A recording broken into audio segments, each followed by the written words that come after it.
तो देखो, बहुत लोगों को ये वाला वीडियो आउट ऑफ कंटेक्स्ट लग सकता है, तो मैं आप लोगों को रिकमेंड करूंगा कि इस वीडियो का पार्ट 1 जाकर देख लो, जो आई बटन पर आ रहा होगा, तो यहाँ से जाकर आप लोग देख लो। उसके बाद अगर आप लोग ये वाला पार्ट देखोगे तो आप लोगों को सब कुछ रिलेवेंट लगने लग जाएगा। और अगर आप लोग ऐसे वीडियोस इन फ्यूचर भी देखना चाहते हो, देन चैनल को जरूर सब्सक्राइब कर लेना एंड देन उस बेल आइकन को भी ऑल पे प्रेस कर लेना। तो वीडियो को यहाँ से स्टार्ट करते हैं। क्यों नहीं है हमारा पैसा सेफ? हमने तो हमारा बैंक अकाउंट किसी सरकारी या फिर गवर्नमेंट बैंक पर खोला है, और वो तो हमारा सरकार भी कहता है कि हमारा जो पैसा है वो सेफली रहता है गवर्नमेंट बैंक्स पे। दुनिया में जब भी कोई भी ट्रेड होता है तो ज्यादातर कंट्रीज यूएस डॉलर्स में ही ट्रेड करना पसंद करते हैं, क्योंकि US dollars one of the safest and stable form of currency माना जाता है। A rough week for the banking industry. The collapse of Silicon Valley Bank, the second biggest bank collapse in U.S. history.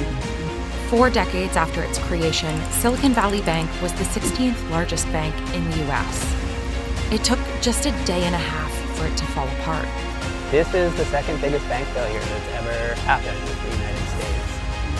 Silicon Valley Bank was the home of tech startups, the 16th largest lender in America, and held around $200 billion in assets.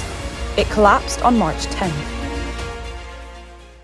Silicon Valley bank खुलने के बाद ही इन लोगों को काफी ज्यादा loss झेलना पड़ा, जो कि है अराउंड $39,000 इन 1985, जो कि खुलने के 2 सालों के बाद ये हाल था। बट उस नए मेथड को आजमाने के बाद इन लोगों को काफी ज्यादा प्रॉफिट्स देखने को मिले फॉर अराउंड $12.3 मिलियन इन 1991। और अगर वो नया मेथड क्या था वो अगर जानना चाहते हैं, देन पार्ट 1 पे मैंने काफी अच्छे से आप लोगों को समझाया था। एंड इसी बीच इस बैंक ने national intercity bank of Santa Clara को भी एक्वायर कर लिया था, एंड इन्होंने अपना पहला ऑफिस भी ओपन किया था east coast in 1990 near Boston, ताकि वो मैसेकर्स रूट 128 टेक कॉरिडोर को सर्व कर सके। और स्मिथ जो कि सीईओ थे एसबीबी बैंक के, इनके लीडरशिप के अंडर इन्होंने काफी ज्यादा हाई रिस्क रियल एस्टेट में इन्वेस्ट करने लगे, around 50% of its portfolio by the early 1990s। लेकिन ये भी एक बहुत बड़ा फेलियर था, क्योंकि कैलिफोर्निया रियल एस्टेट में इनको $2.2 मिलियन का लॉस देखने को मिला इन 1992, एंड इन 1995 ये पोर्टफोलियो 10% तक गिर गया। और ये सब होने के बाद एक नया सीईओ हायर किया गया, जो कि थे जॉन सी डेन, और स्मिथ को वाइस चेयरमैन के पोस्ट पर शिफ्ट कर दिया गया। एंड इन 1994 इस बैंक ने एक नया बिजनेस स्टार्ट किया, जो कि है इन बैंक्स ने अभी वाइन कंपनीज को भी फंड करने लगे, यानी उन सब वाइन मेकिंग कंपनीज को लोन देने लगे। देन उसके बाद केन विल्कॉक्स सीईओ बने इन 2000, एंड उसके बाद इंटरनेट लॉन्च हुआ, एंड देन टेक कंपनीज बहुत ही ज्यादा बूम होने लगे, तो इस बैंक ने उन सब टेक कंपनीज पे भी इन्वेस्ट किया। एंड उसके बाद 2007 एंड 8 में अमेरिका में फाइनेंशियल क्राइसिस देखने को मिला, एंड इसी बीच इस बैंक को $235 मिलियन का इन्वेस्टमेंट मिला from the federal government preferred stocks and warrant के बेसिस पर under the troubled asset program TARP। उसके बाद 2 सालों के लिए $10 मिलियन यूएस ट्रेजरी को देने पड़े। उसके बाद $300 मिलियन से उन सब स्टॉक्स को सेल कर देते हैं, ताकि बैंक उन गवर्नमेंट को पे किया हुआ इंटरेस्ट रिकवर कर सके। एंड अप्रैल 2011 में जॉर्ज बेकर सीईओ बन जाते हैं, और 2011 में SBV Shanghai Pudong development bank SPDV के साथ पार्टनरशिप कर लेता है, ताकि ये लोकल टेक्नोलॉजी स्टार्टअप्स को फंड कर सके 50-50 के बेसिस पर। और SPDV एक चाइनीज बैंक था, तो इसके भी काफी सारे रेगुलेशंस थे कि सिर्फ renminbi the currency of People's Republic of China को ही यूज करेंगे, और अमेरिकन बैंक ने ये मान भी लिया। एंड इन 2015 SBB ने ये क्लेम किया कि 65% ऑफ ऑल यूएस स्टार्टअप्स को इसने फंड किया था, जो कि एक बहुत ही बड़ा नंबर होता है। But in 2016 Monir get the senior president and director of the bank insider trading करते हैं 3 स्टार्टअप एक्विजिशन के लिए। और इनसाइडर ट्रेडिंग एक इलीगल चीज होता है, जो कि आप लोगों को बहुत अच्छे से scam 1992 the Harshad Mehta story में आप लोगों को बहुत अच्छे से समझाया गया था, और इन्होंने अपने फ्रेंड को बताया था इस चीज के बारे में। बट इन जून 2021 गेट को गिल्टी प्रूफ कर दिया जाता है। अभी इतना कुछ देखकर आप लोगों को एक चीज तो जरूर समझ में आ गया होगा कि ये बैंक सिर्फ और सिर्फ बिजनेसेस या फिर टेक इंडस्ट्री वाले लोगों को या फिर वाइन इंडस्ट्री वाले लोगों के साथ ही डील करता है। एंड ये बैंक इंडिया में भी काफी ज्यादा इन्फ्लुएंशियल था स्टार्टअप्स के लिए, और उन सब कंपनीज को फंड्स भी करते थे जिनके पास सोशल सिक्योरिटी नंबर है, जो कि एक 9 डिजिट का नंबर होता है US citizen permanent residents and temporary working residents under section 205C2 of the social security act. और ये एक इतना बड़ा बैंक था और इतने बड़े बड़े टेक कंपनीज को ये फंड करता था, लेकिन इस बैंक का जो बायोमेट्रिक्स ऑथेंटिकेशन था वही खराब था, जो कि दिसंबर 2022 में पता लगा। एंड 100% लोन पोर्टफोलियो में से 56% venture capitalist firms and private equity firms के पास थे, 14% loan on high net worth individuals, and 24% loans were given to the technology and health care companies, and 9% loans were given to the newly startup and growth stage startup companies के लिए 2023 फरवरी में SBB Forbes के bank list में #20 best bank का place secure करता है with 13.8% return on equity. थी। एंड इन मार्च 2023 इस बैंक के ओवरसीज सब्सिडियरी डिपॉजिट्स $13.9 बिलियन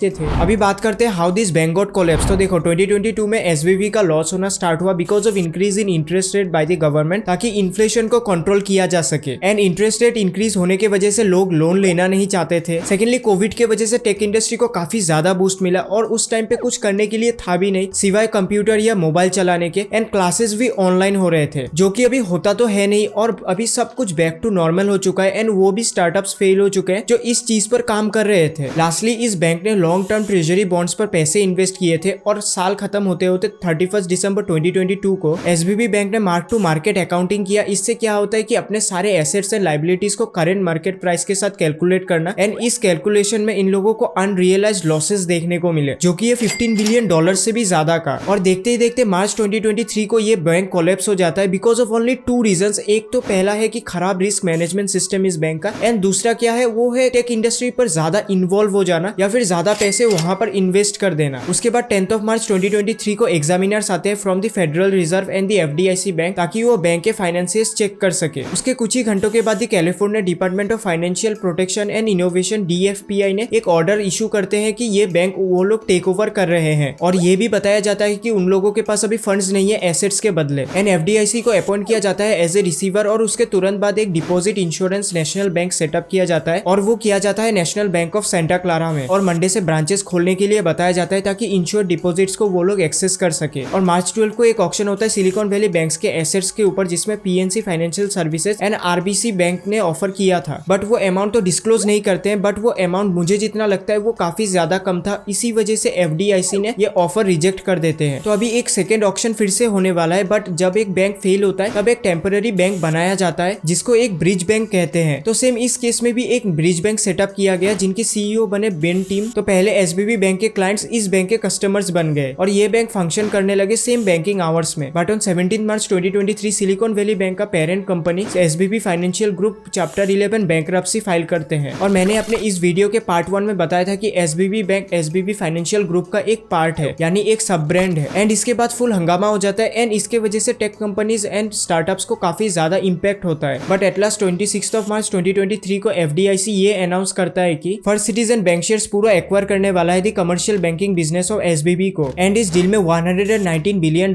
के डिपॉजिट्स मिलते हैं एंड उसी के साथ साथ $72 बिलियन के लोन भी उन लोगों को पे ऑफ करने होंगे जो SBB ने लिया था। एंड उसमें $16.5 बिलियन का डिस्काउंट मिलेगा। लेकिन $90 बिलियन के securities and other assets FDIC खुद रख लेता है, क्योंकि इस FDIC को बनाया ही गया था 1933 को, ताकि इस तरीके के बैंक फेलियर्स को वो हैंडल कर सके। क्योंकि इन 1920s too early 1930s America में काफी सारे बैंक फेलियर्स होते हैं एंड इसके वजह से डिपॉजिटर्स के पैसे डूब जाते हैं। एंड जब ये होता है तब एक फाइनेंशियल क्राइसिस होना स्टार्ट हो जाता है और सबसे बड़ा बात मनी मल्टीप्लायर इफेक्ट होना बंद हो जाएगा, जो कि मैंने इस वीडियो के पार्ट 1 में बताया था। उसके बाद FDIC को हर एक डिपॉजिटर्स को पैसे पे ऑफ करने होंगे ताकि एक फाइनेंशियल क्राइसिस ना हो, क्योंकि FDIC हर एक बैंक अकाउंट में $2,15,000 आप लोगों को प्रोवाइड करते हैं। और इसका मतलब ये होता है कि आप लोगों को ये पूरा अमाउंट नहीं मिलेगा। जिन लोगों के बैंक अकाउंट में इस अमाउंट से कम पैसा रहेगा उन लोगों को उतना पैसा मिल जाएगा, और जिन लोगों के बैंक अकाउंट में इस अमाउंट से ज्यादा पैसा रहेगा तब वो ज्यादा पैसा आप लोगों को नहीं मिलेगा, इस अमाउंट तक आप लोगों को पैसा मिल जाएगा। तो ये तो था पूरा कहानी इस बैंक फेलियर का। और SBB को एक नया मालिक मिला है, अभी देखते हैं ये किस तरीके से परफॉर्म करता है, क्योंकि FDIC ने उन सब डिपॉजिटर्स को खुद से पैसा पे किया था। तो वो सब पैसा कहाँ से वो लोग रिकवर करेंगे, तो वो इन सब $90 बिलियन से रिकवर कर लेंगे। तो देखो इससे हमें एक सीख तो जरूर मिलता है कि आपका पैसा कहीं पर भी सेफ नहीं है, चाहे वो आपका घर हो या फिर बैंक। और अगर ऐसा बैंक फेलियर इंडिया में होता है तो आप लोग सोच सकते हो कि इंडिया का हाल क्या होगा, क्योंकि डॉलर तो एक इतना पावरफुल फॉर्म ऑफ करेंसी है, लेकिन वहां का बैंक भी फेल हुआ है। तो बाकी तो सब कुछ छोड़ ही दो। और SBB बैंक एक ऐसा बैंक बनने चला था जो स्टार्टअप्स को फंड करके सक्सेसफुल बनाना चाहता था, लेकिन वो खुद ही लॉसेस में जाकर अनसक्सेसफुल बन गया। तो पहले खुद काबिल बनो, उसके बाद दूसरों को काबिलियत का सीख देना। एंड अगर आप लोग इसी तरीके के और नए नए वीडियोस देखना चाहते हो देन चैनल को जरूर सब्सक्राइब कर लेना एंड देन उस बेल आइकन को भी ऑल पे प्रेस कर लेना। एंड कमेंट सेक्शन के अंदर जरूर बताना कि आप लोगों को ये वाला वीडियो कैसा लगा। एंड अगर आप लोगों का कोई भी अगर एडवाइस हो तो वो मुझे इस वीडियो के कमेंट सेक्शन के अंदर बता सकते हो। एंड आप लोग मेरे right side and left side वाले इन दोनों वीडियोस में से कोई भी एक वीडियो देख सकते हो, जहाँ पर राइट वाले वीडियो में पार्ट 1 आ रहा है इस वीडियो का, और वो अगर आप लोगों ने नहीं देखा है अभी तक तो अभी जाकर देख सकते हो। सो मिलते हैं नेक्स्ट वीडियो में। जय हिंद, वंदे मातरम।